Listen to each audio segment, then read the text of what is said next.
मुझे तरस तरस आती है हमें राहुल गांधी पे। क्यों ना बेचारा शादी कर कर आके अपनी गृहस्थी बसाए। आज हमारे साथ हैं दौसा सांसद जसपुर मीणा दौसा पहुंची है। इनसे सीधी बात करेंगे। मैडम, सत्ता का सेमीफाइनल तो जीत लिया, अब फाइनल की बारी, क्या मुद्दे लेकर अब फील्ड में उतरने की तैयारी है? देखिए, सबसे बड़ी बात है कि अंतिम पायदान पे खड़ा इंसान जो 75 साल से बाट जो रहा था अपने विकास की, अपने आर्थिक उन्नति की, अपने सुख की, 60 बरस की शासनकाल ने उसको वहीं छोड़ दिया।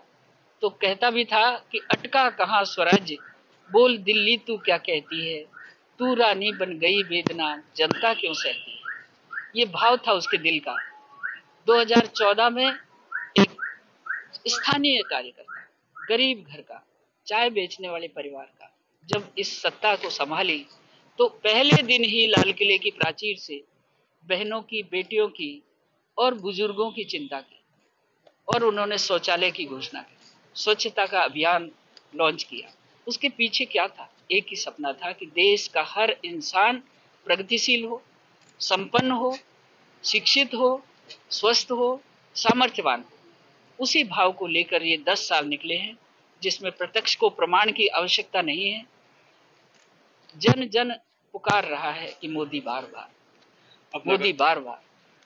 पूरे देश ही, पूरे कोई भी राज्य देशों में अयोध्या गूंज रहा है। काफी समय तो भव्य प्रोग्राम किया जा रहा है सरकार द्वारा। किस तरह देखते हैं? और जो विपक्ष है जो लगातार सवाल भी उठा रहा है, किस तरह देखते हैं, क्या कहेंगे? देखना क्या है, दुनिया, देश ही नहीं दुनिया में राम राम राम राम और राम आ रहे हैं, राम आ रहे हैं। और हमारे हृदय, देश का हृदय पुकार रहा है। अयोध्या फिर से, अयोध्या में दिवाली आएगी, राम आएंगे।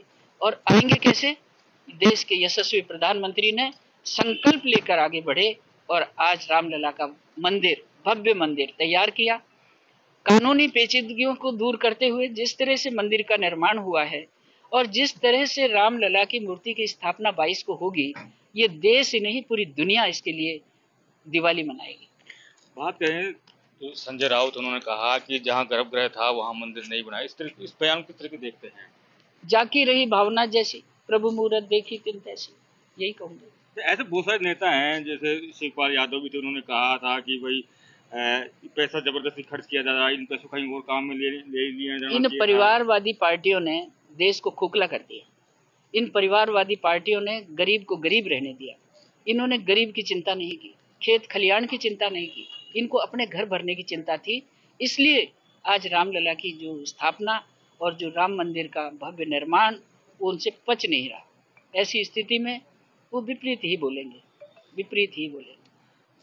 जो ओबीसी हैं वो भी कह रहे हैं कि मस्जिदों को बचाओ, मस्जिदों को बचाओ। किस तरह की राजनीति चल रही है? कैसी लगता है ये जो राजनीति चल रही है? देखिए, वर्तमान मोदी जी के नेतृत्व में सर्वधर्म समान, सबका साथ, सबका विकास, सबका सम्मान और सबका विश्वास लेते हुए आगे बढ़ रहे हैं और मस्जिद का कभी विरोध नहीं कर रहे।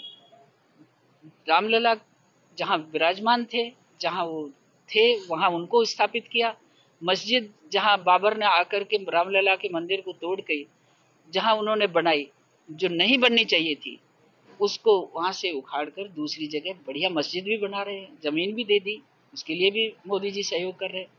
तो ये तो वोट की लड़ाई है। वोट की लड़ाई में कोई उल्टा सीधा बोलता है, लेकिन हमारा देश का नेतृत्व सबको साथ लेकर, सबका सम्मान कर, सभी धर्मों को समान रूप से आदर देते हुए आगे बढ़ रहे हैं। तो रामलला जो हमारा हृदय का एक भाव था, उस भाव को पूर्ण होते देखकर हम तो बहुत खुश है, जनता खुश है, देश खुश है, दुनिया खुश है। और जो वोट के लालची हैं वो दुखी हैं, तो होने दो, उनको ड्रामा लगता है, हमको हकीकत लगती है, देश को हकीकत लगती है। करके 22 तारीख को देखना आप, अपने ही देश में नहीं दुनिया में भी दिवाली होगी। राहुल गांधी न्याय यात्रा निकाल रहे, पहले भारत जोड़ो यात्रा निकाल रही थी, अब न्याय यात्रा निकाल रहे हैं मणिपुर से मुंबई तक। किस तरह के देखते हैं? लगातार वो आरोप भी लगाते जा रहे हैं बीजेपी पे। उसको काहे के आरोप है? उसके बारे में क्या पूछ रहे हो? क्षमा सौंपती उस भुजंग को जिसके पास गरल हो, उसको क्या जो दंतहीन विषहीन विनीत सरल हो। जरूर, धन्यवाद बातचीत करने के लिए। तो ये थी दौसा सांसद जसपुर मीणा, संदीप मीणा, दौसा, राजस्थान तक।